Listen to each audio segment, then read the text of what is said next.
दोस्तों, भारतीय संस्कृति में कर्म का महत्वपूर्ण स्थान है। एक ही माता पिता की जुड़वा संतानें, एक ही परिवेश, एक समान संसाधनों के उपयोग के बावजूद भी उनकी स्थिति अलग अलग देखी जाती है।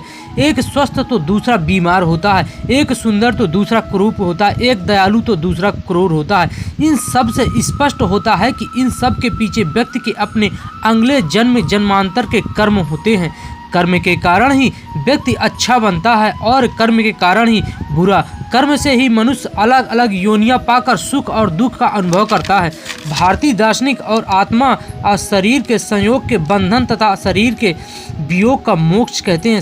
शरीर के वियोग को हम मोक्ष कहते हैं। बंधन संसार है और मोक्ष निवारण है। संसारी आत्मा कर्मों से जकड़ी होने के कारण परतंत्र है। गीता कहती है कि सकाम कर्म बंधन का कारण है, इसकी गति भयंकर है। इस कर्म के पास से जकड़ जाने के कारण ही सही मायने में बंधन है।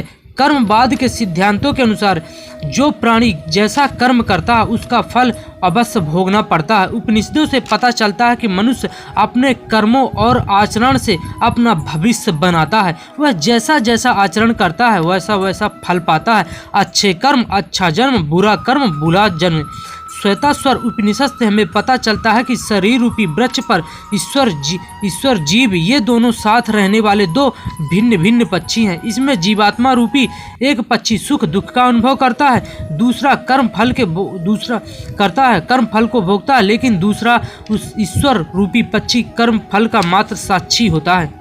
दोस्तों, अब हमारे मन में सवाल उठ सकता है कि हम मोक्ष कैसे प्राप्त करें। दोस्तों, संसार के आवागमन से मुक्ति पाने के लिए हमें अपने कर्म बीज को नष्ट करना होगा।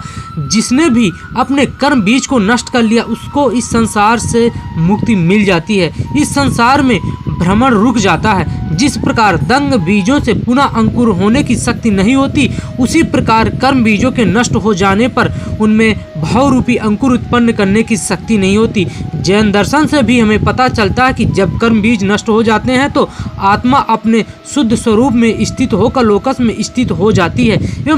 एवं श्रीमद् भागवत गीता में भी कहा गया है, व्यक्ति के सारे कर्म कामना और संकल्प से रहित होते हैं तो उसे मुक्ति प्राप्त होती है। एवं इस कलयुग में दोस्त यहाँ पर कि संकीर्तन यज्ञ की संस्तुति की गई है। आप संकीर्तन यज्ञ करें, हरे कृष्ण कृष्ण हरे हरे, हरे राम राम हरे हरे।